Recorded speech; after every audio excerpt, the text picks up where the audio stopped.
Well, hey everybody, welcome to another episode here at Electrical Code Academy Incorporated. My name is Paul Abernathy and I'm the CEO and founder of Electrical Code Academy Incorporated, and I'm also the inventor and creator of the Fast Tracks system.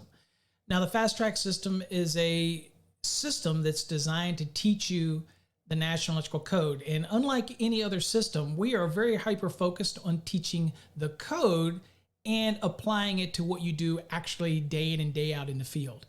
So our Fast Track system is available. You can go check it out on our website. It is electricalcodeacademy.net, and you can check it out. But you'll see that we have programs for exam preparation. That's the Fast Track's Black program. That's also the best overall NEC program. If you're somebody who just wants to get a really good understanding of the NEC and you don't want to dig down into the weeds like some of our other Fast Tracks programs, then that's the best one. If you're preparing for an exam, then the Black program is the one you want, without a doubt. It's going to cover everything you need to know to practice, to prepare, I guess, for an exam.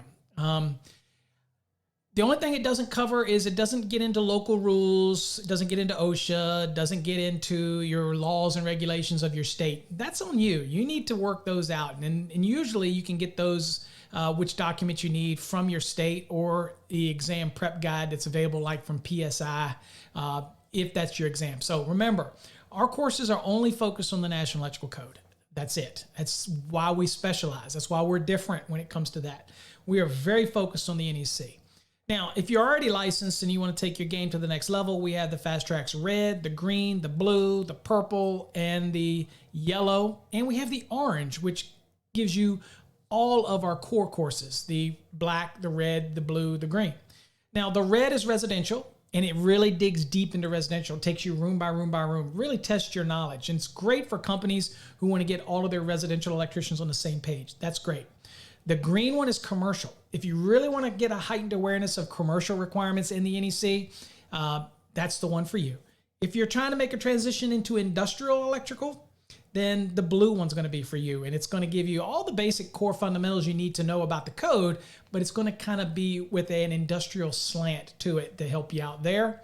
And of course, you have the Purple program, which is what we're going to go over today. We're going to do a lesson out of it, but this is dealing with grounding and bonding. It's probably one of the most important programs we have because, again, grounding and bonding is so fundamental to understand it that it can go bad so quickly when you don't understand grounding and bonding. So again, it's a great course, self-paced. You have access to it for a year. Take your own pace, go through it, and do it at your leisure. And then, of course, we have our Yellow program, which is basically Electricity 101, just really all the fundamentals of electricity, magnetism, attraction and repel, and parallel and series circuits, and transformer calculations, and the basics of three-phase and single-phase and windings, and all of that stuff that you might say, dude, I really just want to get a refresher on electricity in general, okay? That's what that course is for. And that's a non-graded course. That's just move through at your own pace, and it's a learning course. Of course, you can always reach out to me if you have any questions on any of our courses while you're in the middle of it. If something you don't understand, reach out to me. It's many ways that you can make contact with us. So I'm more than happy to answer. If you're my student, you're in our program, it's very important that I make sure that you understand the fundamental concepts of the program and that you're learning. That's what my courses are about. So, as you saw with the title of the intro, we're going to be talking grounding and bonding today. And more specifically, we're going to be talking about what do you do with bonding when you're dealing with an over 250 volts to ground application. So, kind of a quick summary. When I'm doing normal bonding on feeders and branch circuits, I don't really think about doing anything extra, right? I use the proper fittings, proper raceway. If I pull a wire type equipment ground, I make the connections according to 250.8, proper termination. I size them based on 250.122 for my wire type equipment ground. I bond everything together, bonding jumpers where necessary. I don't have to do anything special. We're used to that. It's ingrained in us. Now, when it comes to services, that's a little different because services require us to do something that's kind of insured, a little extra step that we have to take. And so where do we get the rules for that? That is 250.92B, and you'll have a B1, B2, B3, and you'll have the different things that you need to do in order to make sure that all those metal parts that enclose those service entrance conductors, all of that is bonded properly on the supply side, right? So that's what 250.92 is kind of all about. But when it comes to the load side, you're just going to follow the normal practices, the normal listed fittings. You're going to, all your equipment grounds, terminate them accordingly, and everything's bonded, you're good, and you're happy. But what happens when you run into a situation, you're in a commercial environment, and you're dealing with a 277 480 volt system, or a 480 volt system where you have one leg to ground would be 480 volts. All of those, both of those situations are an over 250 volts to ground situation, right? A 120 240 is 120 to ground. A 208 120 is 120 to ground. A 240 480 volt is 240 to ground. All of which fall where? Under 250 volts.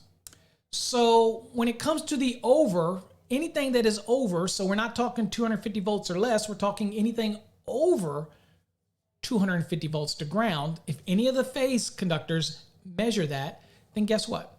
We got to do something a little bit more, just like what we do with services when it comes to the bonding. And we're doing this because we're making sure all of these metal enclosures, all these metal raceways that contain those feeders and branch circuits are all bonded together properly. Okay. Again, we got to make sure that we're going to clear an overcurrent protected device. So we have this extra level of assurance that we have to do. So that's what we're going to look at today and kind of break it down a little bit easier. So let's go on and get into the course. And I will go on and get where we need to be. And let's see here. We'll go get kind of in our, oops, there we go. So we're in 250.97. All right. Now it looks like it's a little bit big right now. So let me go on and drop this down so you can see it. I might have had it a little bigger earlier for a lesson I was doing. Okay. So here's what we're talking about. Well, one, I want you first to make sure that you have your code book. I've got my code book right here. We're working out of the 2020 edition. So 2020 edition of the National Electrical Code. And if you're in the 2017 edition and you're watching this and you're thinking, am I going to get anything out of this? Well, when I look at 250.97 and the 2020 edition, I'm looking and I don't see anything grayed out. And I don't see any margins. So again, this is going to apply to you as well. So again, no need to worry. Perfectly fine in this episode, regardless of what edition you're in. Same rules are going to apply. So we don't have to worry there. Okay. All right. So let's kind of look at the requirements. So if you got your code book, let's look at 250.97 and I'll read what's on the screen and we'll discuss it. So the requirement, remember, we're dealing with over 250 volts to ground in the bonding that's required that you have to do. It says for circuits of over 250 volts to ground, the electrical continuity of metal raceways and cables with metal sheathing that contain any conductors other than service conductors. Remember, we're not talking about that. That's 250.92. We're talking about feeders and branch applications here. Is required to be insured by one or more of the methods specified for services in 250.92B, except for B1. Now, B1 is where you can use the grounded conductor to bond enclosures and things on the supply side. Obviously, we can't do that. We're talking about load side, and that would be an improper case to neutral, create objectionable currents, and we don't want to do that. So we can't obviously use B1. So we can use the other ones, though. So if you were to look at it, you're going to see that there's, okay, so we can't use B1, but there's a B2, there's a B3, there's a B4, right, that we can follow, be able to utilize this. All right, so we know that. So now let's kind of get into a discussion. The system to which this rule applies are 480, 277 volt, three-phase, four-wire systems, whereas obviously 277 to ground would be over 250 volts to ground. So obviously 250.97 is going to apply, right? That's a no-brainer. But there are systems where, again, this isn't going to apply, that you can just follow your normal practices that you normally do every day, day in, day out, your lock nuts, your connectors, your fittings, follow your normal. Those are the 280, 120 volt systems where it's 120 to ground. That is not over 250. It would be 120, 240 volt single phase, where again, 120 to ground would not be over 250. Or the 240, 480 volt single phase, where the 240 volt to ground is also not over 250 volts to ground. So in those applications, just do as you normally would. Use your fitting, use your lock nut at the box or cabinet, have at it, and go for it. Okay? Not a problem. Now, as it says, you see where it says the normal. It says normal bonding methods are considered adequate for most circuits.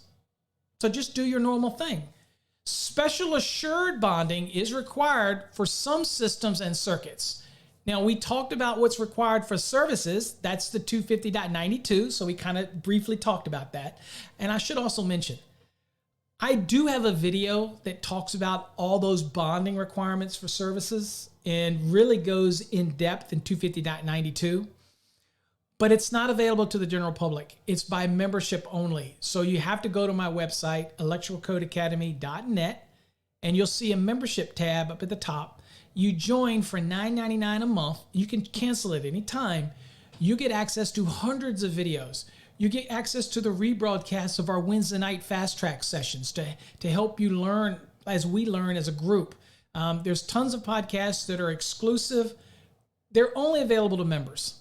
Okay? It helps support our channel. It helps support the company. So if you're interested in showing your patronage in that and wanting to support us, I think it's less than $120. I think it's $119 a year. You get access to all of it. Plus any webinars we do, you get exclusive access to those as well. And there's a great 12-hour grounding and bonding series inside of those exclusive membership area that's, again, only available to subscribers. So check that out if you're interested in that, okay? We do go in depth. Okay. So services require a little extra, as we talked about. Obviously, the second one you see here is over 250 volts to ground. That's what we're talking about today. And of course, hazardous locations and 250.100 have some other requirements that you'd have to meet. And of course, the wiring methods that are listed in Chapter 5, whether it's 501, 502, 503, and what have you, they've got their own wiring methods and the listing requirements that you have to follow. Again, all of those things. So all of those areas have enhanced bonding requirements, okay?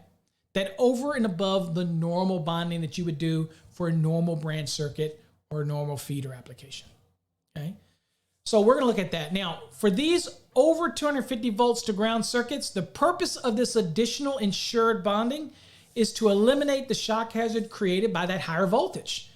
Equipment can be energized by the fault that is downstream from an open or a broken connection or connector or coupling. Okay, now such a condition can result in hazardous shock exposure to any person that comes in contact with that downstream because it creates differences of potential between the two touch points. And in many cases, that voltage can be as high as 277 volts or even higher, depending on the system that you're dealing with. So there is an elevated hazard. So keep that in mind. And again, I tell people all the time, bonding is critical. Making those connections properly, making sure those fittings are done right, all of that's essential to a safe system, and it provides an effective low impedance ground fault current path back to clear an overcurrent protected device. And that's what we're trying to do, okay? Now, that's what your equipment ground does. When you're bonding all of these raceways together and all these boxes together, you're trying to reduce differences of potential. Okay, so but one thing to keep in mind is some of these raceways might be part of that effective ground fault current path.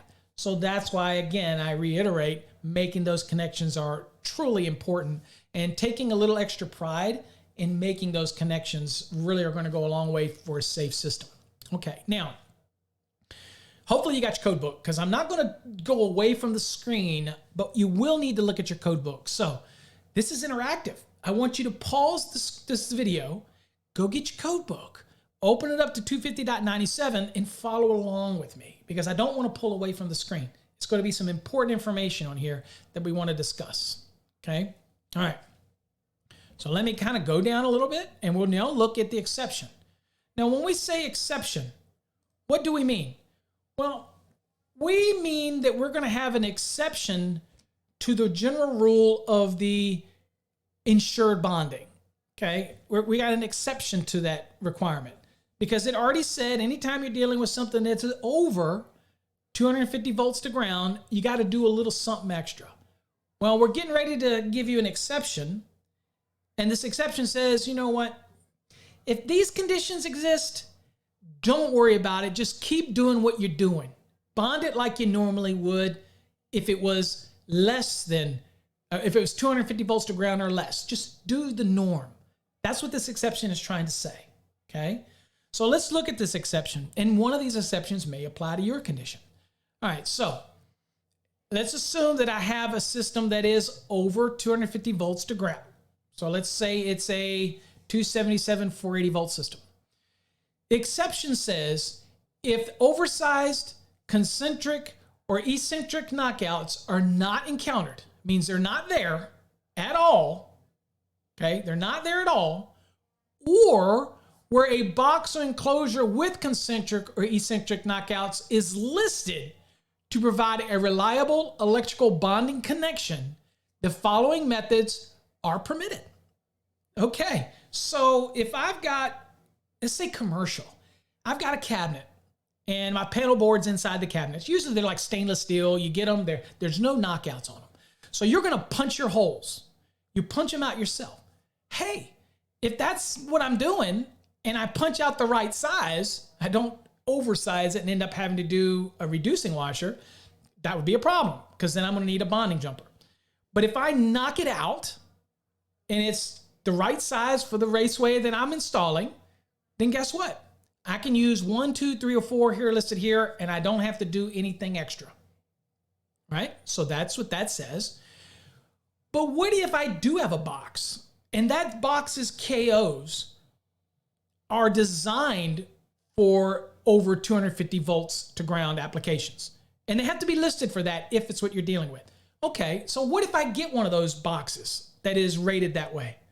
Okay, here's what it says. As long as that box is listed for that reliable bonding connection, then I can use, number one, threadless couplings or connectors for cable with metal sheathing. So that's kind of the push-in connectors, perfectly fine. Again, remember, that box is rated for it. Number two, I can do rigid metal or intermediate metal as long as I have a lock nut on either side, perfectly fine. So if there was no KOs and I punched it, that's typically what you would do with rigid anyway, right? You come to it, you have a lock nut on the outside, a lock nut on the inside, tighten it up, you're done. Don't have to do anything, okay?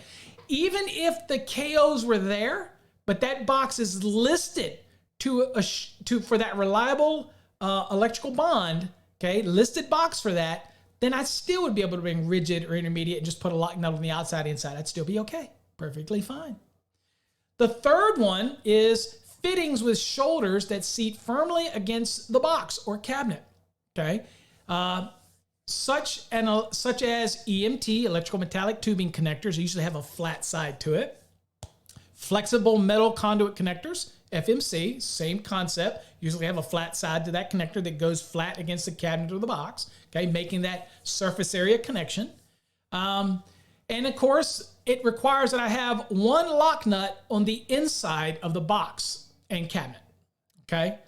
So this basically means, look, if I have a cabinet for my panel board in a commercial environment and I punch a hole, then I don't have to do anything different. I just make sure that if I'm using EMT, that I use a fitting that's listed because they're required to be listed. The DOC 6 requirement for all of those wiring methods require listed connectors and fittings. So it makes a connection to the cabinet. The EMT goes into it. You screw it down properly. Everything is done. I'm done. I don't have to do anything. No bonding jumper required. Okay. Now, if I have a box with the KOs on it and they are rated for over 250 volts, then I'm still okay to bring the EMT with the connector to that box and not have to have any bonding jumpers. It's perfectly okay because those KOs are rated for that application, right? Makes sense? Now, that's not to say that I can't use a regular metal box, but if it has concentric or eccentric KOs and it's not rated for over 250 volts to ground, but the circuit I'm bringing there is, then I'm going to have bonding jumpers. Unless I can remove all of those KOs and I have the pure hole like it was punched, and then I would still need what? A bonding jumper? No, I would not if it doesn't have any of those KOs there. You with me? Okay. So it's one of those things that you gotta kind of look at it. Now, I will tell you that most of the cabinets that we have with KOs that are already there, in a concentric or eccentric, they're probably not rated for over 250 volts to ground. So you need to check with the manufacturer. I'm not into the business of saying every one of them. I'm sure somebody out there will say that's the case. I'm just telling you to check. When in doubt, use bonding jumpers. Okay.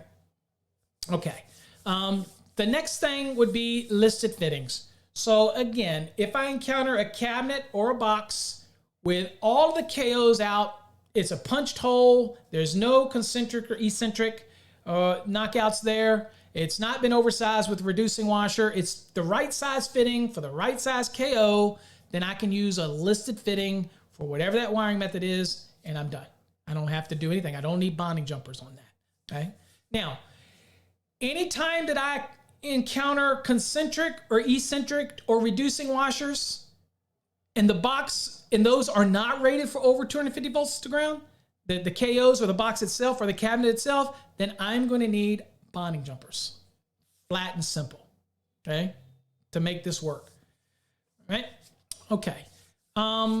Also, I'll just kind of give you some reminder, because it does say that you meet the other than this exception, it's telling you to meet the requirements of 250.92 B2, 3, and 4 are options for that. And I just want to look at that. So if you got your code book, okay, and this is not using the exception, okay, this is saying if the exception didn't apply, then I have to use one of the methods in 250.92 B2, 3, and 4, because I can't use B1, because that is a connection to the grounded conductor. And we don't do that on the load side of the service disconnect without some exceptions. So if you look at 250.92B, 2, 3, and 4, number 2 is covering threaded couplings and listed threaded hubs. That is like the hubs that go into the top of a cabinet, thread into it. That connection to the box, usually with bolts, is fine. Number 3 is threadless couplings and connectors if made up tight for metal raceways and metal clad cables. Example of things like Meyer hubs and things like that are listed for that application. Those would be okay. And because they're listed here, those would have to be listed for service entrance applications, because they're listed under, they're given under 250.92B, right? And we're talking services. So you got that. And of course, number 4 says other listed devices such as bonding type lock nuts, bushings, or bushings with bonding jumpers. I will tell you, you could only use a bonding type lock nut if you removed all of the concentric or eccentric knockouts and your fitting and everything was perfectly sized for that hole.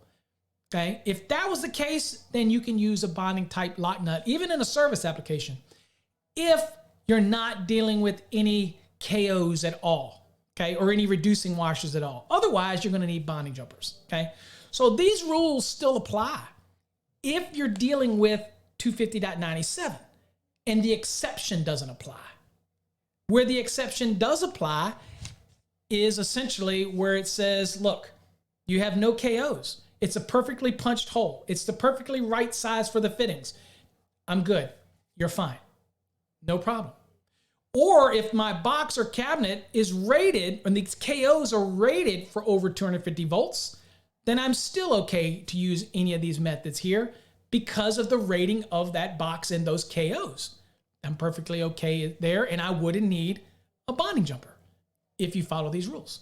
Make sense? Okay. All right, so now what I want to do is look at the discussion and read it, and kind of, it helps elaborate on this discussion. So let me make sure I get that down so you can see it. And we've got an image that we can look at here. So the discussion. This exception has become the rule for these installations. Few installations of these over 250 volt circuits are made with service type bonding. such as bonding bushings with bonding jumpers or bonding type lock nuts. Most installations include cable connectors or EMT connectors with a shoulder on the outside and a lock nut, or a snap-in connector that does not require a lock nut. Okay, as we saw those in the list. For a metal box with servo wiring methods connected without a bonding jumper being required. And remember, let's look at this graphic, because this is where we're going to kind of hammer all of this home and use this example of the box to kind of hammer that. So let's assume this box was a standard knockouts. Okay, if there are standard knockouts in it, then I'm going to need, and it's over 250 volts to ground, I'm going to need a bonding bushing with the jumper. Okay, it's just a no-brainer, right? Now, if I remove all of the KOs from it, and it's the proper size, and I'm not using a reducing washer, then guess what? I'm okay as long as I follow one of the methods listed in 1, 2, 3, 4 of the exception in 259.97. And of course, what are we going to use? We're going to use the listed fitting for the wiring method of choice, and we're going to be okay. Now, if I use rigid, as you can see here, if it was a rated knockout, again, rated for over 250 volts to ground, then all I need is a lock nut on either side, and I'm okay.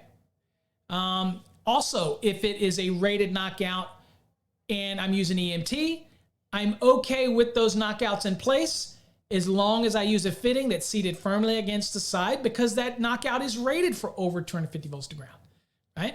Now, if this box was not, and these were standard knockouts again, and I'm coming into it with an EMT and my conductors in it are over 250 volts to ground, then what I'd have to do is what? Take out all of the KOs in order for it to go in and not need a bonding jumper. However, if I bring it through a concentric or eccentric KO, and they're not rated for over 250 volts to ground, but the conductors inside of that EMT are over 250 volts to ground, let's say a 277 circuit, then guess what? I'm going to need bonding jumpers, because those are standard knockouts. They are not the ones that are at the higher rating for that type of enclosure. So that's kind of a synopsis of everything, and that box kind of allows me to be able to talk about that type of thing, okay? All right, so we're going to go a little bit lower, and we'll wrap this thing up here. All right, so outlets or junction boxes are commonly available, again, with eccentric style knockouts that are listed for direct connection to over 250 volt branch circuits without a bonding jumper. They're very common. Now, typically, you're going to see these in the eccentric.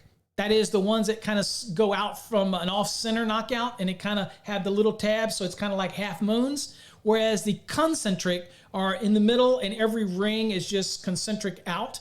So the ones like you see in the screen, and it might be hard for you to see, you have the offset center knockout, which is typically the half trade size, and then the next one is a half moon and a half moon. Those are eccentric. And those are typically what you're going to see when the box is rated for branch circuits or feeders for over 250 volts to ground applications. That's typically what you're going to see. Now, I'm not going to say always. Make sure you check the box, but that's typically what you're going to see in that application, okay?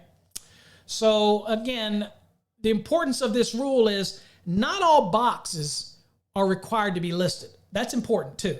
But again, when you look at 250.97 and you look at this rule, then you're going to notice that it says in the exception, it says, or where a box enclosure with concentric or eccentric knockouts is listed, okay, to provide a reliable bonding connection. So you got to check the box, okay? Now, like I said, most cabinets that we see with the KOs on them, chances are those are not eccentric. More often than not, those are concentric, and chances are those aren't rated for that application. But then again, most of those panels that they're in are going to be like a 122 40 volt panel. They're not typically rated, or a 12208. So they don't need to have that rating on it. And that's why a lot of commercial panels you buy have no knockouts in it, because those you're going to punch the right size you need. So you have to be aware of that. Now remember, if you screw up and you oversize the knockout and you put a smaller raceway into it or smaller connection into it, then you're going to have a reducing washer, then that's an impairment. Then the exception is not going to apply, and you're going to have to do a bonding jumper for that, okay? So just the kind of things to think about in your installation. Hopefully I've made that as simple as I can for you in order to give you a summary. When you have a system where you have one of the phase conductors is going to be to ground over 250 volts, like a 277 480 volt, you got to do a little something extra. A little something extra, okay? Now, if you go to a cabinet or box and the fitting that you use for the wiring method and the knockout is just 100% purely sized properly, there's no concentric or eccentric rings in it, then guess what? You don't have to do anything special if you're using a listed fitting for that application. If you're dealing with a box or cabinet that does have concentric or eccentric, right, and you got a over 250 volts to ground system, whereas one of the phases to ground is over 250 volts, then you have to look at it and see, are those KOs rated for this? And if they are, then I just use a listed fitting and go on my way. Or a rigid or intermediate, lock nut on either side, go on my way, okay? Or maybe you remove all the knockouts and you put the proper size connector in it, and then you can get away with, because you don't have any KOs at that point. That's why it's so important to read it. So again, if this is confusing for you, slow down a bit, go back and look at 250.97 and really see whether or not it applies to you. If you have any questions on this episode, you know what you can do. Go over to paulabernathy.com. That is the portal where I allow you to ask me any question you want.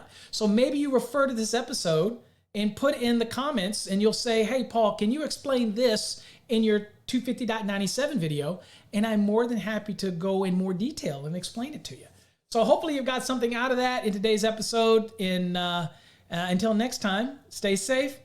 God bless.